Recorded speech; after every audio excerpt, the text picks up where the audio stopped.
Welcome to Beyond Our Focus. I'm Stefan, this is Amanda, and this is Breaking Prisms, where we'll be going over the third episode of the Twilight Zone, called Mr. Denton on Doomsday. Yes. Interesting. When I think Doomsday, it's not what I thought about when this episode actually went on. No, I don't even remember what the summary was, like, on Netflix, what the little summary was. I don't remember, I didn't read it, so... Well, I guess I can't remember if I didn't read it. Yes. Well, I don't remember because I did read it, but because we actually read it at the end of our last episode of Breaking Probably, Prisms. sure. Yeah. I don't remember what it said, though. Neither do I. But, yeah. If you watched the last episode and you stuck around that long towards the end, you'll know. But we don't, and it'll be alright. So, we'll start off, let's see, I guess from the beginning. No, the better place. The place is here. The time is now. Best Which times is ever. In the Old West. Yes. It is very much a Western setting. You have the saloon and you have the... Well, the entire show takes place within like 20 feet of each other. Yes. Like, we have the saloon, we have outside the saloon. That is it. Oh no, I forget, we go into one other room. It's like his hotel or his house or whatever. I don't know. Briefly. So, of course, the first immediate thing that I saw that was interesting was the fact of, which we talked about a little bit, was the weird, strange laugh track. Only seen at the very beginning of the episode. Yeah. Well, pretty much the premise of this episode is it centers around Mr. Denton. The town drunk. Al Denton, the town drunk. So when the scene opens up as he's stumbling out of the bar, people are like, ha ha ha ha. And then he literally stumbles, falls, and a guy, to try to wake him out of it, pours his beer on his head. They have depressing music in the background. The scene is serious, and yet...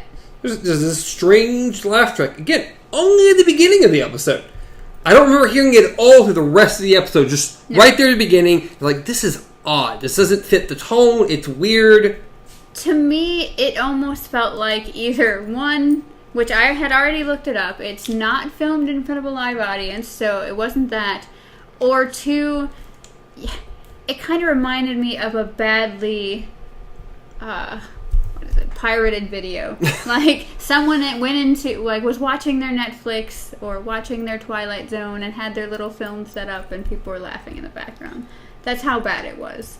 It was out of place. Yes. It didn't seem right. And then from that point, I was like, am I going to like this episode? Or is this going to be like the third and it's just like, okay, this one's way off track. I'm not going to enjoy this. No. And then we go a little further and... I enjoy it a lot more. I start to like, okay, I like this character, I like what we're doing. It's still very old. It's a little over the top in certain areas. The villain, the man in black, because he's the only Western guy. Everyone else is like what you'd expect. This guy, 100% in black. Like, it's probably, 150 degrees out here, and you dressed in black out in the sand? Come on. Well, he's kind of the douchebag who wants Denton sing a couple lines for a drink. Yes. And of course, being that he is an alcoholic, he does it. He does it. And of course, you have the bar maiden and the bartender sitting back, and she's like, can't you stop this? Can't you go help him? And he's like, there's pretty much nothing. She seems to be dressed really fancily, like almost too fancy. Actually, everyone was a little too fancy for a Western setting. It depends, though, because a lot of Westerns, especially if it's like the town saloon and everything like that, you do have the ruffians, but a lot of times you do see the women wearing like the... Yeah, it seemed too clean, yeah. Too pretty. Well, yes, as a Western, it was very clean. It's like this. Y'all seem like you just put on these costumes for the first time ever, and they were just made right then and there. Even as the town drunk, like, his hair was messed up, but it was messed up perfectly. So there was that. We keep at the beginning. I'm like, we keep going to this weird guy. They just keep going back to his face, and I'm like, who is this guy? The peddler. Yes, they show, of course, the side of a wagon. It says Henry J. Fate. Yes. And or it says what? It said what his thing was. extraordinaire or something Yeah. on the side, and then it had his name, Henry J. Fate. Yeah. Whatever he's selling. I don't know, like in the introduction, as far as it says, this is a peddler, a rather fanciful-looking little man in a black frock coat. Okay, yeah, never mind. And this is the third principal character. Okay, so pretty much how the narrator sets up this one is that he says, "This is our drunk man. This is our peddler," and then a revolver kind of magically... Yeah. After he falls and passes out after getting his drink and whatnot, a revolver just magically appears next to him. Yes, and he says, and this is the third principal character of our story. Its function, perhaps to give Mr. Al Denton his second chance. Yes. It's like, So he gets this gun, and he's like, it's not mine. I didn't get this. Isn't my gun. We get a little backstory, like, he used to be a great shot, apparently, according to whoever the woman was. It was... I forget her name. Miss... I just read it, too. Miss... I forget her name. Liz Smith. Miss Smith. Of course, the most generic name ever. Yeah. Miss Smith. But, what was it? I don't know. What was it? I don't know. I don't remember what it was, but either way, like the revolver just kind of materializing next to him, and him saying to give Mr. Al Denton his second chance. Maybe it's from watching too much Black Mirror. Maybe it was just because it is the Twilight Zone, so you never know what was going to happen. I see a revolver laying on the ground, and this is going to be a second chance. He's a town drunk. I'm like... Who are we killing? Yeah. Who's dying? Especially when, right after he finds the revolver, he's looking at it. Captain Bully appears again. Captain Jackass? I don't know what I don't know. I think he gets a name at some point, but I don't remember what it was. Not that it's really that important. No, he was a douchebag, but... So he's like, he talks to the woman. We get a little backstory, and then that guy walks out. Yes. And he once again wants him to sing, to get a drink, and he does a little. I'm like, fine, go get your drink, and then he realizes he has a gun.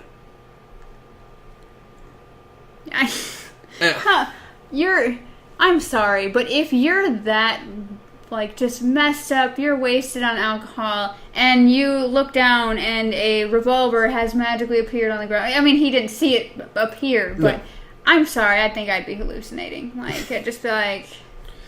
Well, we're the Old West. We assume everyone's got guns, and they make it kind of obvious that seems what's going on. Knows his way around the gun, as obvious from a little bit we get in the beginning. And then he's like, I just found this over there, and I didn't mean to do anything. And then we cut to the peddler, and he's this smoldering look, and then the gun just fires. He shoots the other guy in the hand. Yes. In no kill shots. Just, no, we don't ever kill anyone. It's very friendly. It's just, gotta get the revolver out of your hand. Woohoo! Which, all of a sudden after that, the entire town loves Zeeman. It's wonderful that he shot this guy. Which, to me, was a confusing point at first, except for, the town bully just got shown up. Woohoo! Except then that's when you realize, he used to be a great shot. He used to be big in this town.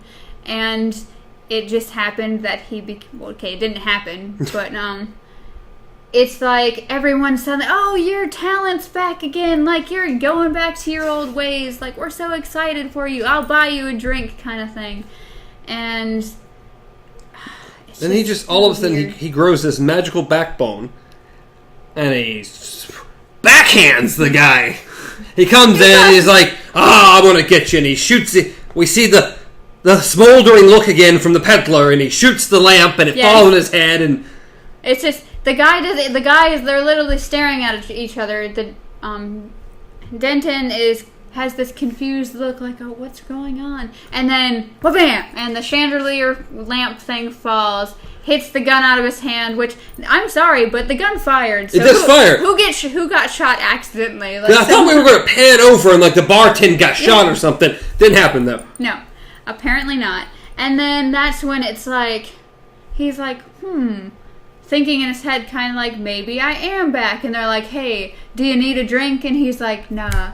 I'm good. He walks over to the guy who stood back up and just backhands him and knocks him to the ground. He said, I think I've had enough. And then, of course, everyone's like, ooh, and ah. And it's just, the whole thing's just kind of weird because he goes, I think I'm going to go get a shave. I'm going to get a shave. He wants to clean up. He wants to look nice again. He decides he needs a shave, so he leaves. How do we get his backstory?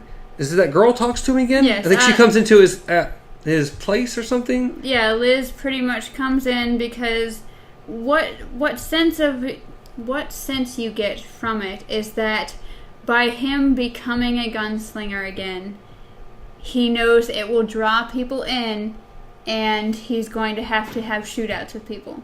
Yes. For some reason, that's just the thing that happens. People have to come to the town for no reason other than have a gunfight to kill somebody. Yes. It's the only thing you can do, apparently. Hobbies. I guess that's the only one everyone's got. But yeah, so pretty much she's kind of like, you don't have to do this. And he's like, I haven't even held a gun. This is the first time I've held a gun in, I don't know if they gave how many years. No, because the last time earlier he had said I hadn't held a gun since I can't remember. Yes. And so then you pretty much learn that the reason why he stopped and became an alcoholic was because of an incident that happened from someone coming into town and having challenging him to a duel. He ends up killing a 16-year-old kid, and he has serious regret over that. Which he seems to have regret over everyone he ends up killing. Yeah. Because he ended up killing apparently quite a few people. Yeah. And he just said every morning he got up and drank a little bit earlier. Yes. And a little bit earlier. And that kid was the final straw. Yes. And what's funny is because, as I said, like when I think I had mentioned this earlier, but I was looking through the wiki just to see, I was trying to find out if the laugh track was supposed to be there or not. It's not, but one of the things that was mentioned was that this scene, the scene of him talking to Liz and talking about how the whole killing a 16-year-old kid, it's very similar to a certain movie. Oh, yes. Yes. So apparently this scene inspired the scene from Blazing Saddles, where he says that he got challenged by a 6-year-old child and was shot, and it turned him into a drunk. I'm going to watch this movie one day. I've heard too many things about it. I like Gene Wilder. Yes. It's a thing I need to watch one day. Yes, his character, got shot by a 6-year-old, and it just was too much for him. So he tells her that this is the day he's going to die. Yeah. I'm going to die. I'm not going to win this. I can't shoot anymore. Yeah. Because right after this or right before this, they showed him trying to shoot. Yes, he does his practice. Like, he walks away from his target, which I think is like a jar or something. Some kind of item sitting on a bench. And he turns around and he kind of shoots and it's like, boom. He misses a couple times and he's kind of shaking and it's like, he's not going to win this. He knows he can't win this. It's not going to happen. He's not that good. No. This peddler has been making things happen. Yes. It's the night before the big... that reminds me. He's sitting in the saloon at one point... Or standing in the saloon, and then... Well, I think this is like his house. I think he just... It? Okay, so he just got done shaving. Yes, he did. He just got done shaving, and then someone pretty much walks in and is like... Mr. Grant will be challenging you at 10 tonight, or something like that. Yes. And he's like... Which I think, how do people hear so quickly? I know. Barely anything's happened. This is the Old West. There's not telephones or stuff. And just all of a sudden, people are back in town. Word spreads fast. Apparently. I don't know how close the next town over is. But yes, apparently he has been challenged, and it rattles him. He obviously knows that he's like, well, this is the day I'm going to die. And then that's when after this little thing, he decides, you know what? I'm leaving. Yes. I'm just not even going to stay. I'm gone. He grabs a couple things. He goes to leave. And the peddler in his little cart is outside. Yes. And we have a nice little conversation Yes. I can't remember what he says. He walks up to him, and, I mean, obviously, Mr. Fate. Mr. Fate says something about, like, oh, and so I see you're leaving. But I can't remember exactly what Denton said to him. Because it was it was just something like, I don't have something. And I wish I would have wrote it down. But it's like, well, I think you should stay. He's like, yeah, I should stay. I should stay. And get killed or whatever. Yeah, exactly. And it's like, well, I sell quite a few wares, and I have this and that and this and potions. Yes. And you see a little look in his eye. He's like, yes, potions. Or elixirs. Yes. Elixirs. I've always loved that word. But, what does this remind me of? Well, a movie I'm about to bring up. We're going on a small tangent because the movie I love, because Mr. Fate automatically reminds me of another movie. Okay. It's called Mr. Destiny. Okay. It's got John Belushi. Oh, okay. Michael Caine, and the lady who played in the original Terminator. Yes. I can't think of the name, but I know who you're talking about. That's John Belushi is the main person. She's the wife, and so you haven't seen this? I don't We're gonna have think to. so. I love this movie. It's an old movie. There's some cheese to it, but he has a really bad day at work. It's his birthday. It seems like everyone's forgot. His wife says she's got to work late. He has a bad day, so he stops at a bar on his way home. Okay. And the bartender is Michael Caine. And he asks for a beer or something, and he convinced her something else. He convinces him, and he makes a little cocktail, and he gives it to him, and he drinks it. And he goes back outside, and his car is gone. Okay. And he turns around to go back into the call, and the bar's closed. What the fuck? The call, like or a taxi or something, because he thinks someone stole his car and they towed it. And then, so he ends up eventually getting a phone or something, getting a taxi. And they bring him to this giant house because they have a conversation. He's not happy with his life. Yeah. Because the movie actually starts off exactly when he's like back in his high school, and he misses this one ball when he's playing baseball. Oh. And he feels like that ball, if he hit it, because they lose the game because he missed the ball. Yeah. And he feels like if he hit the ball, he would have got what the girl he wanted, and his life would have been different. So, Mr. Destiny, he changes his life to make where he hit the ball, and the taxi takes him to this giant mansion that he now lives in. And then the whole movie is about him seeing this new life, but kind of wanting his old life back. Yeah. And then Michael Caine keeps reappearing in the show. Yeah. To talk to him about things, and it's really, really good. I love it. I will definitely have to look for that one. For some reason for me, it's just like, it reminded me, it's a reoccurring theme in a lot of movies, but for some reason, just the whole, the person standing outside selling elixirs and stuff like that, selling potions, and I couldn't remember what movie just came to mind that was like, they were selling like phony stuff. I don't remember if they had one in... Think of the same setting as Sweeney Todd. Mm-hmm. Yeah, just that kind of setting. And I just remember that they had a guy peddling elixirs and everything, and it was supposed to be a cure-all. And of course, the person keeps getting chased away. And it bothers me that I can't remember what movie it is, but that's when our audience comes back and says every single movie that ever has a peddler in it. I mean, well, even Sweeney Todd. Yeah. Him trying to sell his little thing. Yeah. And it's like smells like piss. Yes. I love that movie. It's such a great movie. But as far as this one goes, so Fate pretty much comes back and says, "Well, I have the perfect one for you." Yes, it will make you the quickest draw ever or something. Yes, you can shoot a quarter. Seconds. Yeah, for 10 seconds, you can shoot a quarter. It wasn't a quarter. Use another word, but basically a quarter or something out of midair from 10 feet away or 30 feet away or something. Yeah, and it's like, try it. Try the merchandise. Yes. So he goes ahead and takes a little sip, and it's like he points to a lamp across the street and says, "That's your target." Yes. And so... And boom! And it busts. It's like, ooh. And he gives him another bottle. And he's like, how much do I owe you or something? He's like, it's free. Just remember, this is the night fate stepped in. Yes. Aha, punny. Yes. But yes, so he's still kind of unsure about it. Yeah, he's definitely. Yeah. Some guy hands you a bottle and it's just like... But, so the next day or that night or however... I think that night. Well, most of the time when they do, like, quick draws and stuff, it's either very early morning or, like... I agree, but this didn't Sunday. seem like no early morning. Yeah. This seemed like it was that evening he was going to be there. Yeah. And for whatever reason, we're going to have a shootout in the bar. bar. That did not Not in the street, in the bar. Yeah.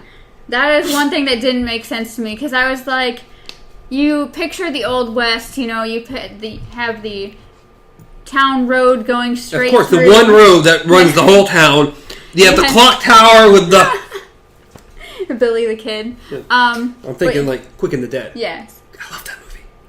But you just have the two people, the paces, you turn around, you shoot.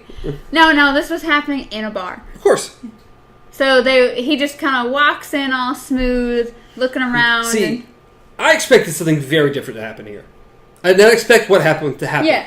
Because when I saw the guy, I'm like, he's going to be a young kid. Yes. Watching be like a little 16, 17 That's what I was waiting for. Kid, and he's going to be like, I'm not going to use it. I'm just going to die here. I'm not going to kill this kid. Yeah. I'm not going to do it again. And I just expected him to die. Yes. Like fate killed him. Yes, I thought. Like maybe even revenge for killing the 16-year-old kid or something odd like that. Yeah. But that's not at all what happened. No. He is young, but 20s maybe. Yeah, maybe like early 20s. But that's not how this goes at all. No, not. Like he's kind of turned towards the bar and he has the bottle and you see that hesitation. Like, do I take it? Do I not take it? Do I take it? And then it's like, just go ahead. Just do it. Drinks it, turns around. Then you see the other guy, and he looks at the bar, he sees the bottle, and then it goes to the kid's hand. And he has the exact same bottle in his hand. And that's when you realize that then fear jumps into his eyes. And he's like, crap! Yes. Both of you now have this elixir, and then both of you are really going to be dead shots. So it's like, ooh. If you're both the fastest, how... And it goes pretty much how you'd expect it to. Sort of. Yeah, sort of in a clean, nobody... PG, kid-friendly way. So pretty much it's like, well, bam, and then you see both of them get hit, and you're thinking, oh, they're both going down, except then it's like, nope, it's the same trick from earlier. Exactly, they just get shot in the hand. Yes, and then... And the doctor's like, he says something, no one wins. Yeah, he pretty much is like, oh, this is a draw. And then walks over and starts wrapping his hand. Oh, you're never going to shoot again with this hand. You're going to have stiff fingers and blah, blah, blah. And your hands are going to be stiff. And it's just like, wait. So then you see him being wrapped, and then he looks over, and sure enough, the kid has the same wrapping going on in his hand. And what did he say to Liz? It was something like, we've been blessed, or something like that. Yes, I've been blessed, we've been blessed. Yeah, he said we've been blessed, because he did bring the kid. Because he thought he thinks the kid's been blessed too, because he's not going to have the same fate he had. Yes. And so he walks over to the kid and pretty much just goes like, we have the same... I think he does say something like that, like, we have the same fate now, and the kid is more disappointed. Yeah, he's a lot more disappointed. You see him leave the bar disappointed. Oh, it says, Denton tells his young opponent that they have both been blessed because they will never again be able to fire a gun in anger. Yes, in anger. Yes. And I think, again, we watch the kid walk off. I don't even know if we see Denton again, but I don't think anything's really said, and it kind of trails off when we get the narration at the end. It pretty much is Grant actually walks out and sees the peddler, and and Mr. Fate kind of smiles at him, and he kind of looks like, I'm ashamed. Like, he kind of has that, like, young, disappointed feel to him, where he's just like, I didn't win, and now I can't even shoot a gun anymore. So it's like, you kind of think maybe he's happy to be alive, but he doesn't want to show it, so he kind of just gives that brush off to his friends, and they all turn around and walk away. Fate steps in and helps two people, kind of, maybe? It says, Mr. Henry Fate, dealer in utensils and pots and pans and potions, a fanciful little man in a black frock coat who can help a man climbing out of a pit or another man from falling into one. Yes, that's the ending. That's the ending narration. Because you see, fate can work that way in the Twilight Zone. Yes. So, by the end of the episode, I really enjoyed the episode. Yes, I thought it was actually really good, really clean, more so than I think it should be. But this was also old on normal TV. This isn't like Black Mirror. Yeah. So I get it. I understand it. But enjoyed it a lot more than I thought I was going to from the initial couple minutes with the weird laugh track and everything. So, really enjoyed it. Thought it was good. Another good episode from Twilight Zone. Yes. And once again, as we've been saying, every single episode so far stands up still very well, even to this day. Yes, it stands up incredibly well. Yes. Some weird things you can tell it's old TV and stuff, but still holds up really well. I enjoyed things about this one more so than I did about the last episode. Yeah. About poor, whatever his name was. Huh? Lou. Yeah, Lou, who just wasn't surprised by anything. No. That's still the biggest thing about that episode. At least when Denton gets the gun and it just randomly shoots, he's looking at it like, oh my goodness, what's going on? Like, exactly. I didn't do this, I didn't do that. Like, this things seem isn't mine. surprising. Yeah. Not that this is a average, normal thing. Yes.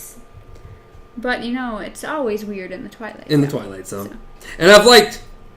So my big complaint from the first one is that there was nothing weird or supernatural about it. It all got very, very neatly tied in a bow by the end. Yes. It was a little too neat and tied in a bow for me. Yes. And each of these episodes have gone a little strange and weird, which is what I prefer. It feels like the Twilight Zone. Yes. And not like this normal Conspiracy thing. theory. Yeah. So I like that more. I enjoyed the episode. I thought it was good. Still keep looking forward to going each week with these, or every other week on these Twilight Zone episodes because I hadn't seen them, so there's something new. And that's the thing, it's like been ages, and I don't think I've seen every single one, so it's like, they're all nice little gems. There's no, just like Black Mirror, there's no tie-ins, there's no, if you want to just scroll through Netflix and pick a random episode, you don't have it to worry about it. Never hurts anything. It's the anthology method. Yes. It's really cool. It can be done really well. It gives an opportunity to tell a bunch of different stories. Yeah. And if you can keep a tied-in, which Twilight Zone does a lot more than Black Mirror. The tied-in is always the same narrator. Yes. And it kind of begins and ends the same way. As far as how narrating, something's happening, and you get the story, and you back out, and you have the narration again of the same guy. So it feels like you're part of the same show. Yeah. Where Black Mirror doesn't feel like it's part of the same show at all. Not even a little bit. It's like, we found some stories, y'all do something, we'll put them together under the Black Mirror banner, but that's it. Yeah, that's pretty much it.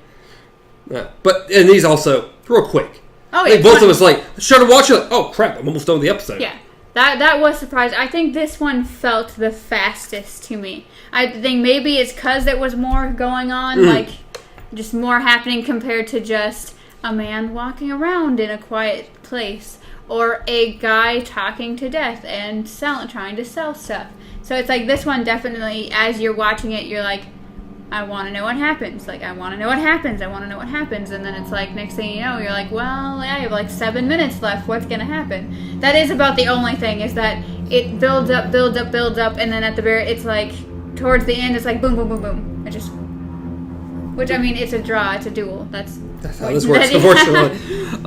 But I enjoyed it. I thought it was good. Looking forward to watching more. Yay. Looking super forward to seeing next week's episode on Black Mirror, episode 3. You've been waiting for this one. Because I like this episode. I love the idea, and I can't wait for us to talk about it a little bit. Okay. And I'm really think it's also going to be the question for next week for Would You If. That's what I really think, because I it's a great concept that I really want to drag it into that episode as well. Okay. Do you know what it's called? I don't.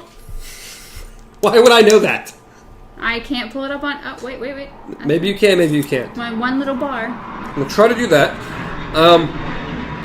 But, as always, as she pulls up this for next week, we have shows 4 days a week. You're hearing a plane at the moment. It's very loud. Even in here, it's very loud. We're going to wait till it passes for just a second. And on Mondays, we have Less Palaver, which is our Dark Tower, going over the books. On Tuesdays, which is today, Breaking Prisms, which is Twilight Zone and Black Mirror. Thursdays is Would You If. And Fridays, we end the show with a nice rambling, ranting, what's in the box. What's in the box? So we get to chit-chat and have fun with that. But other than that, you can reach me at BJJGamer, reach Amanda at KZPup. You can reach the show at Beyond Our Focus on Twitter, on Instagram, on Facebook. So we're kind of everywhere. And then if you want to listen to any of our shows on podcast services, we're on quite a few of them, including Spotify. I know a lot of people enjoying that Spotify, so it's up there as well. Anything? It's didn't work. That's fine. It's trying, but that's It'll be all right. Oh wait. Here we go. Last minute. It hurt us trying the entire history of you. Yes, that's the name. I should have known that. Yes. No, it's gonna be. I'm looking super forward to that episode. I think it's probably my favorite episode of the first 3 episodes. The first season of Black Mirror, I think it is my favorite one. So I'm looking forward to seeing that next week. And you can hear us talk about that next week, Tuesday. But I think that's it. I think I've said everything. You got anything you want to throw in there last minute? No, I think that's good. Awesome, positive. So until next time, be well.